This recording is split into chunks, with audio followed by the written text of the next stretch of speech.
Premier message du président des États-Unis adressé aux chefs d'État africains. C'était en 2021, juste après son élection. Les États-Unis sont désormais votre partenaire dans la solidarité, le soutien et le respect mutuel.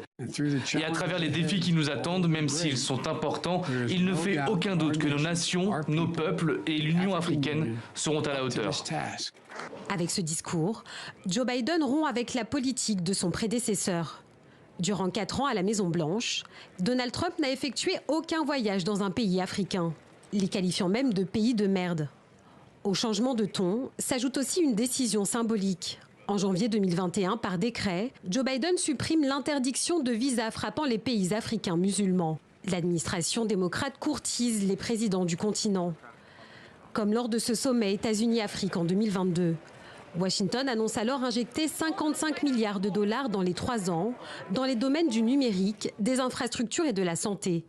Sous la présidence Biden, le secteur privé américain aussi investit en Afrique, des contrats estimés à 15 milliards de dollars. Et Joe Biden plaide aussi pour une représentation permanente de l'Afrique au G20, une position saluée à l'époque par le président en exercice du Sénégal, Macky Sall. Mais avant la deuxième priorité, je voudrais saluer au nom de tous les collègues la décision importante de soutien du président Biden de la participation de l'Afrique comme membre permanent du G20.